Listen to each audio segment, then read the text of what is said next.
గాలికి మొక్క పడిపోయింది. ఓ అమ్మ నాయన, ఇంకెలాగెత్తాలరా అమ్మ బాబోయ్, ఇంత పెద్ద మొక్క పడిపోయింది గాలికి, ఇరిగిపోయింది కూడా. ఏయ్ లే, దీన్ని మళ్ళీ అంటించేదాం. మాకు సంబంధం లేదు గురువు గారు, ఇది గాలికి పడి ఇరిగిపోయింది. మళ్ళీ మా ఇంట్లో వాళ్ళు చూస్తే మేము ఇరిచేసాం అనుకుంటారు. ఎందుకురా మమ్మీని కొడుతున్నావు? పంపించేస్తాలే మళ్ళీ. ఎంత గాలిలో ఎగిరిపోతామేమో, ఈ గాలిలో అలా ఉంది ఈ గాలి. హెయిర్ భలే ఎగురుతుంది రాక్సీ గడిది. ఎలాగొచ్చావురా నువ్వు? ఓలా అమ్మ నాయన, ఒరే డోర్ పడిపోతే ఎలాగొస్తావురా నువ్వు? రాక్సీ తగిలిందా? డోర్ పడింది. చాలా గాలిలో వస్తున్నాయి. ఈరోజు అయితే వర్షం పడేలాగా ఉంది. ఈరోజు హాస్పిటల్ చెకప్ ఉంది జారమ్మకి.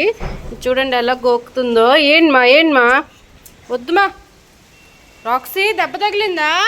డోర్లు అయితే దబా దబా పడుతున్నాయి. ఈడ డోర్ నుంచి వచ్చేసాడు. ఈడ పిచ్చోడు తింగరోడా. పదా పదా పదా కింద పదా, వెళ్ళిపోదాం పదా.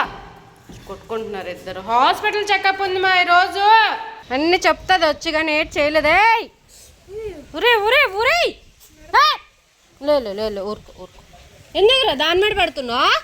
పిచ్చేటి నీకో పిచ్చి. ఎత్తుకుంటా. జారమ్మ ఆపరేషన్ అయ్యి ఈరోజుకి 12 days అయింది. ప్రతి ఒక్క అప్డేట్ మీకు ఇస్తున్నాను. ప్రతి ఒక్క వీడియో మన ఛానల్లో అప్లోడ్ చేస్తున్నాను. చాలా థ్యాంక్స్. అందరూ చాలా పాజిటివ్గా రెస్పాన్స్ ఇచ్చారు. జారమ్మకి కొన్ని ఫుడ్ పెట్టొద్దు, జారమ్మకి టైంకి మెడిసిన్ ఇవ్వండి, ఎందుకు ఆపరేషన్ చేయించారు, చిన్నది కదా ఉంటే ఏమైంది, చాకోకి రాక్సీకి ఆపరేషన్ చేయించవచ్చు కదా, ఎందుకు జారమ్మకే చేయించారు అని చెప్పి చాలా కామెంట్స్, చాలా క్వశ్చన్స్ అయితే ఛానల్లో అడిగారు. నేనైతే ఈ రోజు జారాకి హాస్పిటల్కి తీసుకెళ్తున్నాను జనరల్ చెకప్ కోసం. అంటే జారా హెల్త్ ఎలా ఉంది, కుట్లు ఎలా ఉన్నాయి, వాపు తగ్గిందా లేదా అని చెప్పి చూపించడానికి జనరల్ చెకప్కి తీసుకెళ్తున్నాను జారమ్మకి. జారమ్మ ఇంకా రాక్సీ గారు 2 days మా అమ్మమ్మ వాళ్ళ ఇంట్లో ఉన్నాడు కదా, సో వాడైతే ఎక్కువ మా అత్త కొడుకుతోనే అటాచ్ అయిపోయాడు. సో వాడు రాగానే సూపర్ ఎగ్జైట్ అవుతున్నాడు. వాడు బయటకు వెళ్ళగా నా చిన్న స్పేస్, గేట్లో చిన్న స్పేస్ నుంచి రాక్సీ గారు బయటకు వెళ్ళిపోయేవాడంట. ఏమంటే మేడకి ఏడ్చేసేవాడంట. ఈరోజేమో రాగానే మా అత్త కొడుకు రాగానే ఆడి మీదకి ఎగిరిపోతున్నాడు. ఆడిని మిస్ అయినట్టు ఉన్నాడు రాక్సీ గారు. రాక్సీ గారు ఎవరితోనైనా త్వరగా అటాచ్ అయిపోతాడు. వాడు బాండింగ్ చాలా బాగుంటది. రాక్సీ గారు బాండింగ్. రాక్సీని చాకోని ఇంట్లో పెట్టి జారమ్మని అయితే హాస్పిటల్కి తీసుకెళ్తున్నాను. హాస్పిటల్కి వెళ్ళేటప్పుడు జారమ్మకి మెయిన్ తీసుకోవాల్సింది జారమ్మ హెల్త్ బుక్ అన్నమాట. ఇది కంపల్సరీగా ఉండాలి. పాతపట్నం అయినా, పర్లకిండి అయినా, నా చుట్టుపక్కల ఊర్లో ఎవరైనా నేనైతే బెస్ట్ హాస్పిటల్ సజెస్ట్ చేస్తాను. పర్లకిండి ఒడిస్సా గవర్నమెంట్ హాస్పిటల్ ఒకటి ఉంటుంది, సెంచూరియన్ ఉంటుంది, సెంచూరియన్ వెటర్నరీ హాస్పిటల్. ఈ 2 చాలా బాగా కేర్ చేస్తారు. ఎవరైనా మన చుట్టుపక్కల ఈ వీడియో చూస్తుంటే ఖచ్చితంగా మీ పెట్స్ని అక్కడికి తీసుకెళ్ళండి. చాలా బాగా కేర్ చేస్తారు. మంచి డాక్టర్స్ ఉన్నారు మన సైడ్. నేను ఇంకా భయపడ్డాను ఎలా చేస్తారో ఏమో జారమ్మకి ఆపరేషన్. చాలా బాగా కేర్ తీసుకొని మరీ చేశారు ఆపరేషన్. 12 days లో తగ్గిపోయింది, ఎగురుతుంది, యాక్టివ్ అయిపోయింది. అంటే ప్రతి ఒక్క అప్డేట్ నేను ఇస్తున్నాను, దాని హెల్త్ అప్డేట్ ఇస్తున్నాను. ఈ రోజుకి అది హైపర్ యాక్టివ్ ర్యాబిట్ లాగా గెంతుంది అనమాట, కుందేల్లా గెంతుంది అనమాట మన జారమ్మ.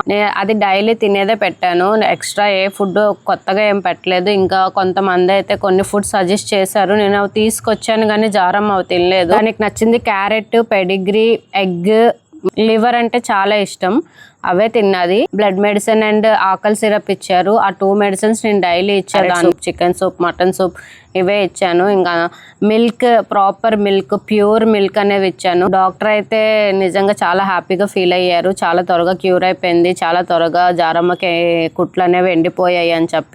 మళ్ళీ 1 month తర్వాత తీసుకొని రమ్మన్నారు జారమ్మకి. అలానే తీసుకొని వెళ్తాను 1 month తర్వాత. అప్పుడు కూడా జనరల్ చెకప్ చేస్తారు. ఆ వాప్ అనేది చెప్పా కదా, ఆ వాప్ కూడా తగ్గింది. నేను 3 days 4 days డైలీ ఐస్ పెట్టేదాన్ని. ఆపరేషన్ అయిన day 1 నుంచి day 12 వరకు దానికి 24 hours ఏసీలోనే పెట్టాను. సో ఆ చల్లదనానికి ఆ పెయిన్ అనేది తెలియలేదు జారమ్మకి. ఇప్పుడైతే కరెంట్ బిల్ వాచిపోద్ది. మాలో ఉన్నా కూడా చూడాలి మరి కరెంట్ బిల్ ఎలా వస్తుందో. నేను అంతలా వాడాను అనమాట ఏసీని. ఫ్యాన్ వేస్తుంటే పాపం అది ఉండట్లేదు ఆ నొప్పికి, అందుకని నేను ఏసీ ఇంకా ఆపలేదు. పోతే పోయింది, ఎంతో కొంత రాని కరెంట్ బిల్లు చూసుకుందాం అని చెప్పి ఏసీలోనే ఉంచాను. జారమ్మకి అయితే డైలీ వాకింగ్ తీసుకెళ్తున్నాను. మేడ మీదకి తను మట్టు తను ఎక్కేస్తుంది. సో కొంచెం బయట అయితే స్టిచెస్ అనేవి తగ్గాయి అండ్ కొంచెం ఎండినట్టు ఉన్నాయి, బట్ లోపల మాత్రం ఉంటాయంట. డాక్టర్ ఇంకో 2 వీక్స్ చూసుకోమని చెప్పారు. అలానే నేను వదలట్లేదు జారమ్మకి, బాగానే చూసుకుంటున్నాను. ఈ 2 వీక్స్ కూడా చాలా టేక్ కేర్ తీసుకుంటాను. అంటే పర్సనల్గా మా ఇంటికి వచ్చి చూసిన వాళ్ళు ఏమంటున్నారంటే జారమ్మ చాలా తగ్గిపోయింది, అప్పుడులాగా లేదు అనుకొని చెప్పారు.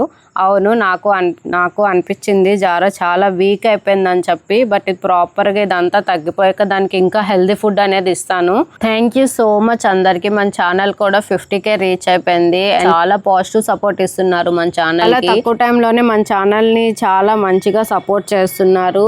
అందరికీ పేరు పేరున చాలా థ్యాంక్స్. ఇంకా సపోర్ట్ చేస్తారని అనుకుంటున్నాను. ఇంకొకటి కూడా, అక్క మీ ఫేస్ రివీల్ చేయండి అని ఏదో ఒక 10 వీడియోస్లో ఒక 5 వీడియోస్కైనా వస్తుంది మీ కామెంట్ అనేది. ఖచ్చితంగా నా ఫేస్ అనేది రివీల్ చేస్తాను. మన ఛానల్ 1 lakh సబ్స్క్రైబర్స్ అవ్వగానే నా ఫేస్ అనేది రివీల్ చేసేస్తాను. నాకు కూడా నచ్చట్లేదు, బట్ కొన్ని నాకు యూట్యూబ్ గైడ్లైన్స్ కాదు, నాకంటూ కొన్ని గైడ్లైన్స్ ఉన్నాయి. సో నేను దాన్ని దాటి మీ వరకు రావాలి అంటే మీరు నాకు కొంచెం ఇంకా సపోర్ట్ ఇవ్వాలి. ఇంకా మంచి సపోర్ట్ ఇస్తే ఖచ్చితంగా నా ఫేస్ అనేది రివీల్ చేసేస్తాను. నాకు మీతో ఇంకా బాగా ఇంటరాక్ట్ అవ్వాలనే ఉంది, నా ఫేస్ చూపించే మీతో మాట్లాడాలని ఉంది. ఎందుకు ఆపరేషన్ అయ్యాక జారమ్మకి డ్రెస్సెస్ వేస్తున్నారు అని చెప్పి ఆ స్టిచెస్కి అనేవి కొంచెం ఫ్రీగా ఉండాలి, మళ్ళీ గోకేసుకుంటుంది జారమ్మ. అందుకని నేను డాక్టరే సజెస్ట్ చేశారు క్లాత్స్ ఏమని. దానికి ముందు నుంచి అలవాటు లేదు పాపం, అది మంచిగానే నా మాట విన్నది. ఏ రోజు నాకు ఈ 12 daysలో జారమ్మ నాకు ఎక్కడ బాధ పెట్టలేదు. నేను చెప్పిన మాట విన్నది, నేను చెప్పినట్టు చేసింది.